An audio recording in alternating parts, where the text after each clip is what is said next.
Alright YouTubes, how are we all doing? Hope you're all well. Thanks for tuning in and welcome back to the channel.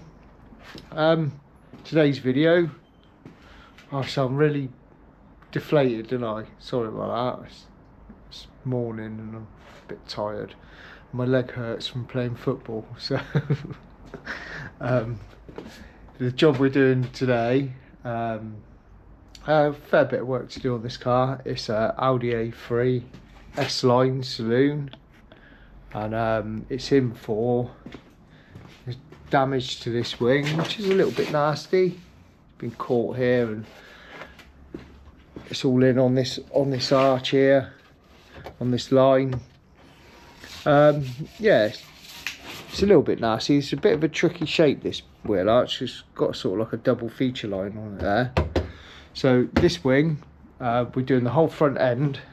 So we're doing the bonnet, so that wing, the bonnet for stone chips, and blending into this wing, and the front bumper, which got hit at the same time as the wing, so it's marked it, scuffed it, and it's had a bit of previous paint. It sort of didn't paint over any filler under here, and it's all bits of filler and overspray. Obviously, it's been done on the car previous, so yeah. Tidy all that up. We have done a little bit of work to this car previous. We've glossed black the grills and stuff and put black badges on it for the guy. So yeah, it's nice straightforward job, and I'm looking forward to it. And there's going to be I'll be using a new clear coat on this job when I paint it. So it's Mipa CC14. I haven't tried it yet. It's supposed to be really good. Fix Tropic it's called, so it's CC14 Fix is the name of it, and it's supposed to have really good stability for putting bigger layers on. It's resistant to more resistant to solvent boil and building up on edges and stuff like that. It's supposed to have a bit more stability than other clear coats, so you can apply it in bigger layers. So it'd be a good test on this to do the bonnet and stuff, and yeah, I'm looking forward to it. So yeah, I'm gonna first start repairing that wing. Probably just gonna do it traditionally, hammer and dolly. I'm not gonna bother getting the puller out. I'm not sure yet. I'll start tapping it about first and see how well it comes. I may have to get the puller on the line.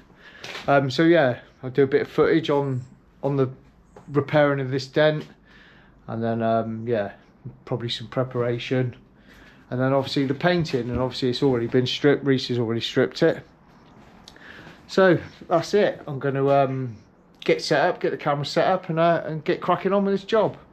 Stop filming me. Didn't say that the other night. Getting a life of a wife of a wash lady. Wash lady. Take that to football.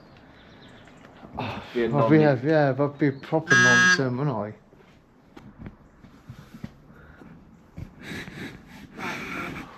We can't be bothered. What? Nothing. Can't be bothered.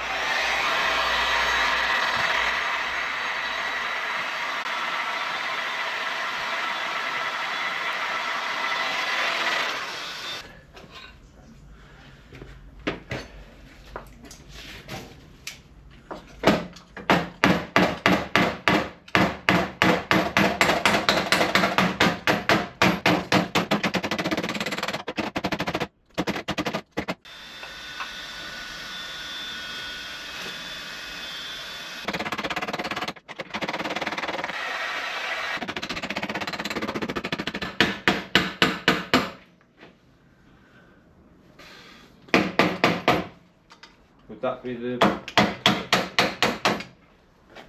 Which one's the code? Is it the QM1? Yeah, QM1. Alright YouTubes, how are we all doing? Thanks for tuning in. Yeah, this job's from quite a while ago now. I'm quite behind with making videos. I've got loads of footage. and I haven't really recorded anything for a good couple 3 weeks now. It's just really struggling to find the time, to be honest with you. And to be honest with you, I want to try and make these videos as detailed as possible, so it takes a lot of editing to try and show you every stage. So this video is going to be in 2 parts. I'm going to show you the repair, all of the preparation, every stage with all the grits, and then get it up to primer in this video. And then the second part to this will be all the primer preparation and all the spraying. Just typed in, there's 10 different shades. Yeah, I knew it is a bugger, that colour.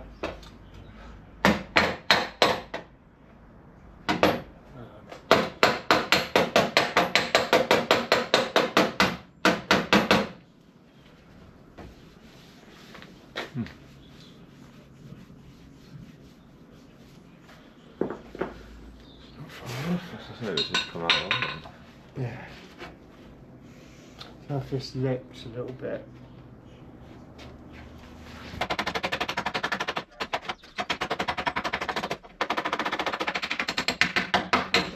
Hello. Oh yeah, You you're alright? right. Yeah. I forgot he looked like that.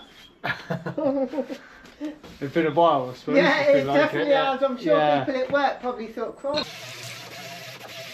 So that's all the panel being done. Just done it hammer and dolly. I do prefer doing stuff hammer and dolly than using the puller. Takes a little bit of time. Tapping away and manipulating it, getting the shape. They're nice and strong, the front of those wings, so it doesn't flex too much when you do tap it out.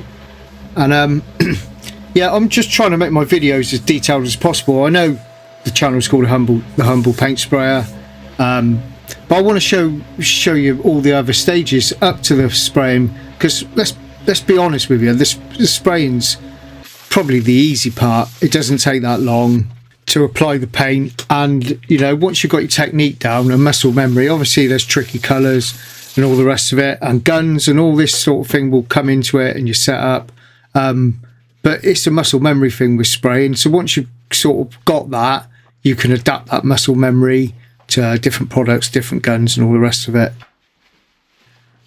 We've all got different ways of preparing a car. There's loads of variations in how we can prep cars for painting, and I'm not saying my way's the right way and other people's ways are wrong. It's the end results that matter, and yeah, we've all got different ways of prepping, and I like to pick up things and try things that I see other people do, and I hope that people see the way I do things and they can pick up things as well, and it all goes round in a nice big happy circle.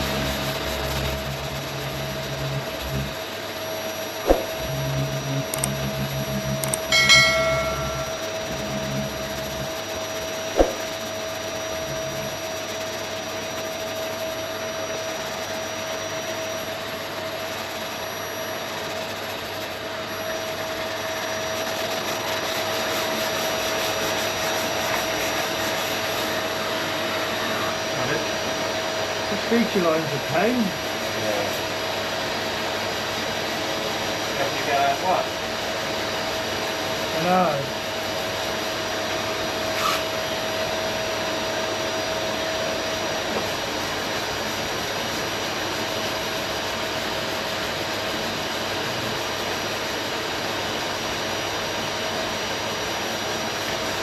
I reckon the best thing is getting that splinted. Right now. Just to bring them all up. Or the purple card wheel, the purple roll up. Yeah. You use the edge of it then. Pardon? You can use the edge of it then.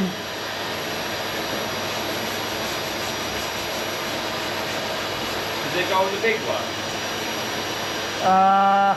You can put it on either, yeah, it's on the big one. I put it on the small one because then you've got more surface of the back of it. Sometimes you have to use the back of it, didn't you? Yeah. If you can't get the tool in. Everything leading up to it is what's critical, really, in my eyes. Preparation and the repairs being right is key to a good paint job. So that's what I'm going to be showing, to be honest with you, because I'm not spraying all the time every day.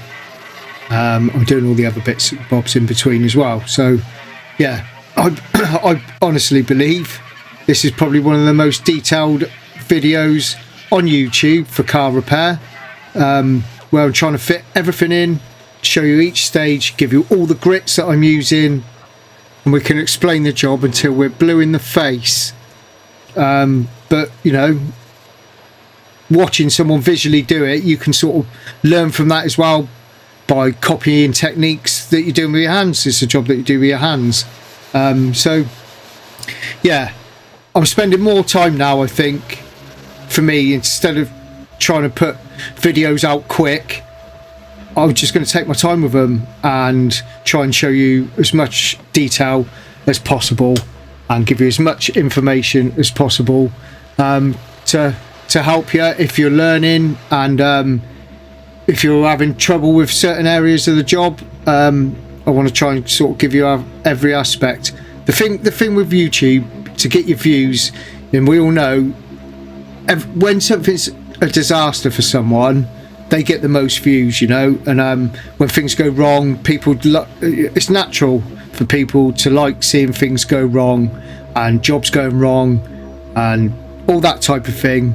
But I put too much effort into the work because it costs me money for jobs to go wrong. So we all make mistakes. I ain't saying that I don't make mistakes and I'm perfect and all the rest of it, because I'm not. Make mistakes all the time, but I try to keep them to a minimum. So yeah, I'm not interested in all that bullshit, to be honest with you. You see it all the time with thumbnails of YouTube videos. I bought the cheapest this and the most expensive piece of shit in the world and all this type of thing, just to get views.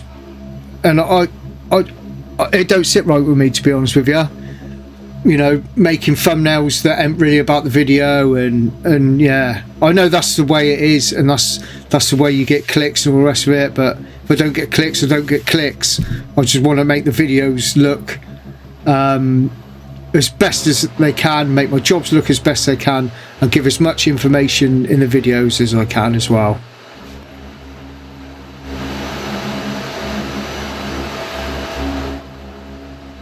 So that's me little rant over with, and yeah, we're almost prepped now on this job. So as you see from the titles that come up, the grits I was using on that bonnet, it was covered in stone chips. So what I normally do with a stone chip bonnet, if they're sort of curved around the front a little bit, I buzz out most of them stone chips and take them pretty much right out, some areas to bare metal.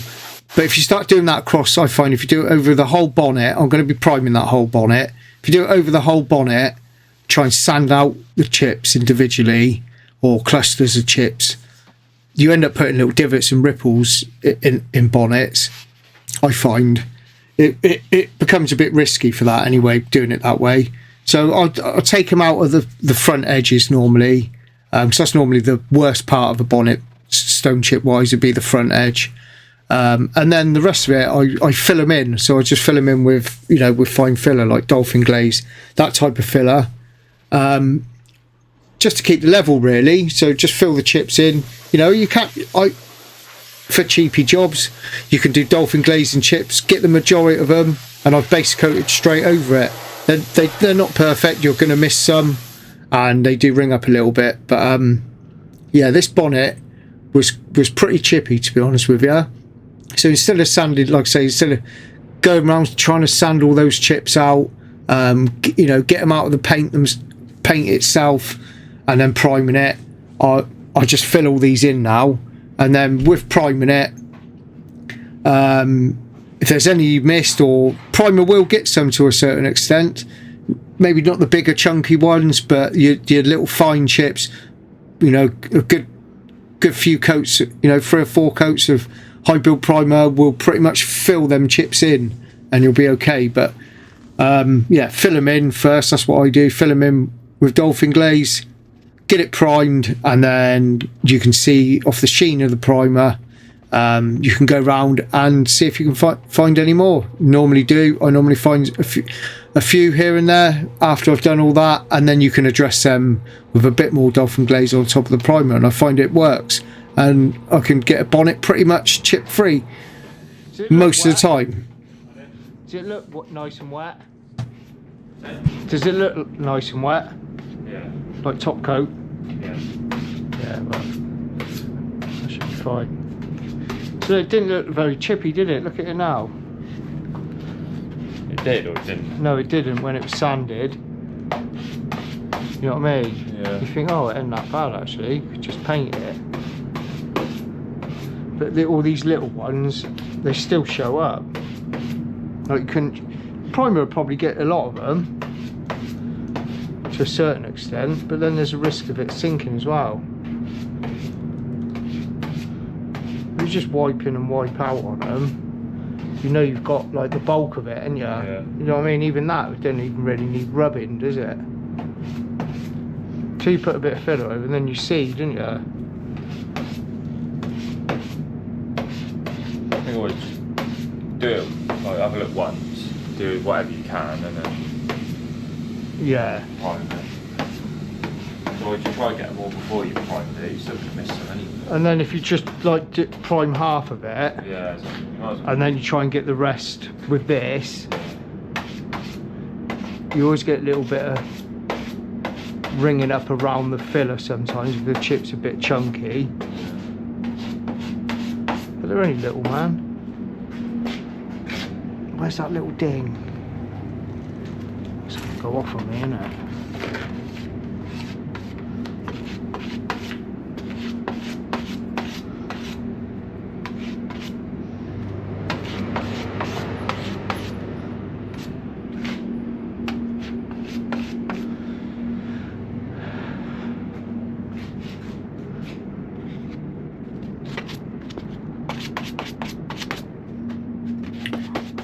So, like I said in the titles, the grits I used, the front face of that bonnet, where I've sort of sanded through some of the chips. I've done that with 180, so I normally do like 180 or 240 depending, and then the rest of the bonnet I just sand it all up with 320, and then that's what I'll rub that filler out with is 320. But I do a little trick with the razor blade where I scrape off the bulk. And I never ever thought to do that until I see the gunman do that. So there's an example of watching people do things in a different way and learning. And it's probably one of the best things I've learned on YouTube is to knock the top off the filler with a razor blade. And never ever thought to do that before. And it saves so much time, and it makes them stone chip repairs on bonnets. It makes it so much better because. If your little bit of filler that's in the chip is a little bit high, sometimes you don't scrape it out enough and it's a bit high. By the time you've knocked that down with some fine sandpaper, like 320 is quite fine for filler, you end up riding the bit of filler and then sanding the paint around it, and that in itself will create a divot. So doing this with a razor blade makes such a difference. And really minimises that risk of making the bonnet, the panel, you know, look a bit bumpy and a bit wobbly, because it's easily done. It is easily done where it rides over the filler.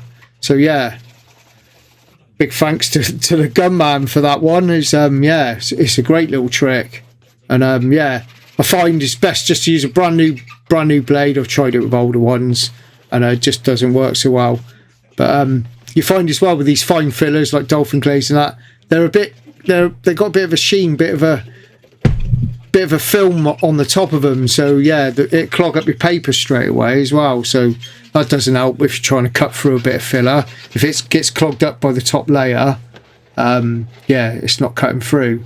So yeah, knock all that off with a razor blade as you saw, and then just a DA pad on a little soft block, a little bit of a flexible spongy block, just to block them down. And then because I'm priming that all over, I will then just hit it again with the DA, just to even up all them scratches, you know, so I haven't got any scory scratches, and just blend it all in. And yeah, it works. I think it's quite quick to do it this way. You can eat, you know, in pretty good time if you're just doing a bonnet, to get that prepared, get all the, you know, the bulk of all the chips done, and get that in primer. Doing it this way I find quite an efficient and quite a quick process, you know, to get it to that primer stage. Sometimes I've done it before where I just prime like the front half of the bonnet. It's easier just to prime the whole bonnet, to be honest with you. If you haven't lost any levels, you can even get away with DA in the primer, you know, as long as you keep the DA moving really well and really quick. So you don't even have to go to the effort of blocking it all, you know. I normally do block it, or I'll get Reese to block it. But yeah, you can get away with get like a medium size, you know, get a small interface pad on, and yeah, get that DA moving, and you can just sand that primer straight off without even blocking it. So yeah, sometimes priming it halfway doesn't save you any time really, and it's a bit of a lesser job. So yeah, quite often I just prime the whole bonnet. Is it turned on, is it?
So that's it now, it's all in the booth, ready for primer.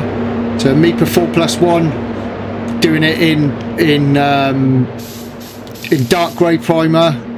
I have got black primer 4+1. I tried to, you know, obviously get a colour that's close to the base coat colour, so you can save on base coat. It's always good to try and save on base coats. That's probably the most expensive products out of all your paint products. The colours are the most expensive, so if you get your primers right, blacks cover really well anyway, so I can save a fair bit of you know, base coat by putting a really dark coloured primer on there. You know, sometimes you see a black car and it's got light grey primer on there, and I just think, I know black covers really well, but you could use even less base coat if you had a dark primer on there. But we're all different, and it depends what you got there. And I'm not trying to knock anyone. It sounds like I am, and I'm sorry, I apologise for that. I'm not trying to knock anyone, but yeah, I find it's you know, it's going to save you some base coat. So yeah, that's sort of like a half coat. I put a half coat on, and then three good wet coats of primer on there. It's 4+1 works really well. It's really good primer. I've had no issues with it at all. I haven't experienced any shrinkage from it yet, which is a really good thing, and the build is really good. And I've said in previous videos, there's a lot of mixing options for this one product, from almost a spray filler to a high build to a compact quick dry filler primer to wet on wet, all in one product. So yeah, works really well. So that's it for this video. I'll leave you to watch the rest of the primer going on and show you another coat. Part 2 will be coming out soon, not sure when, but it will be out next. That'll be my next video. It'll be part 2, and it'll be the preparation and the spraying. And in that video I use a new clear coat that Mipa have bought out, which is called CC14 Fixed Tropic. It's their top of the line clear coat. It's got really good stability. You can apply it in high layers. The gloss is absolutely amazing on it, and yeah, I was really impressed with it, with this job. And it's going to be a clear that we're going to be using more on the jobs here, on our, you know, on our sort of higher end jobs. CC14 is probably going to be replacing the CC9 that I use currently. Yeah, I found it really good. And yeah, one thing that throws you is it looks like milk in the pot. It's not transparent, but I've used it a few times now and I haven't had any issues with it changing colour or anything. So yeah, look out for that video when it comes out. Like I say, new clear coat on it. And yeah, thanks for watching, really appreciate it, and we'll see you again in the next one. Look after yourselves. Cheers.